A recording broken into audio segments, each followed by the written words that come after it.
How's it going? It's going fine. It's pretty cold, so I'm gonna actually get one. Okay. To start, I'll just let you kind of introduce yourself and, tell everybody what you do. I'm Lindsay, and I own/am president/ whatever of the Hunger Diaries, which is my food blog, if you want to call it that. So I have my website, I have my Instagram at the Hunger Diaries, I have a Twitter page, which I'm not really and Facebook and YouTube, which I'm new but loving. Yeah, so that's me in a nutshell. Okay. Was what you're doing now, has it always been a dream of yours? It wasn't like something that I thought was possible to do when I was younger, but I have to admit, when I was younger, I always saw like food critics.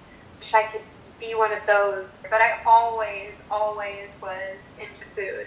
When I was younger, my mom cooked a lot, and that's probably how I really got into it. I just like to eat, and I liked to talk about food. I was really enthusiastic about food when I ate it. So I ended up getting approached by someone else about starting a blog. It didn't end up working out with her and I, and Instagram was a few years old at the time. So, just started an account, and the rest is history. Oh, yeah.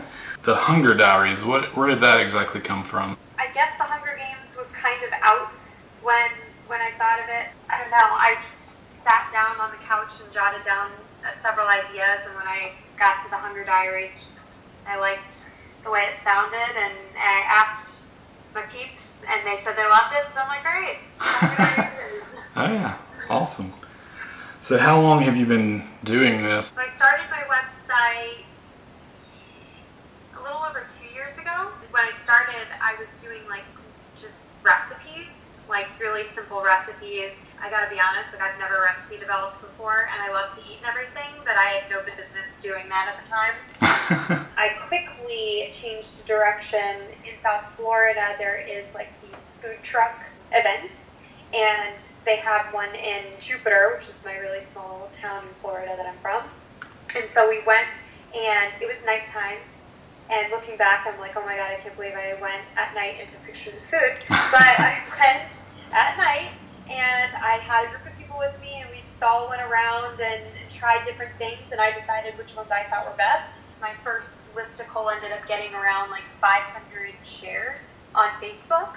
Wow. And at the time, Facebook was my main social media channel, and it was just consisted of a lot of my family and friends. So once I did that, I started doing more listicles, but that became really time intensive, especially after moving to Atlanta. How am I supposed to know what the top 5 burgers are unless I try 50 of them, Yeah.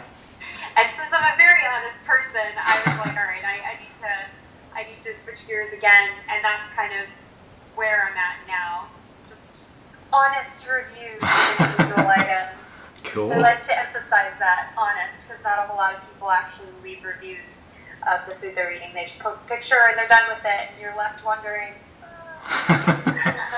How has the experience of growing the brand been, though? That's probably one of the most difficult things I've had. It's got all different kinds of challenges.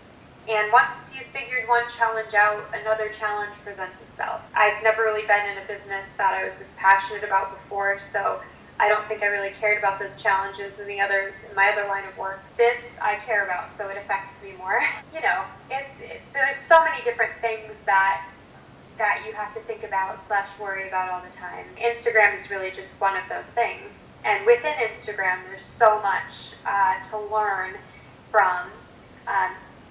And then just having quality content has been an interesting adventure in itself. I took online classes last summer to try to get better at photography. I had to go out and practice a lot, and I'm still practicing. In my opinion, I've got a long way to go before I'm at the place that I want to be. But once you have the content, then you have to know the hashtags to use. You have to know the right time of day to post. You have to be posting the right things for the right people. And again, that's just Instagram. So there's a lot a lot to keep in mind, depending what kind of blogger you are and where your presence is. You know, there's always going to be challenges.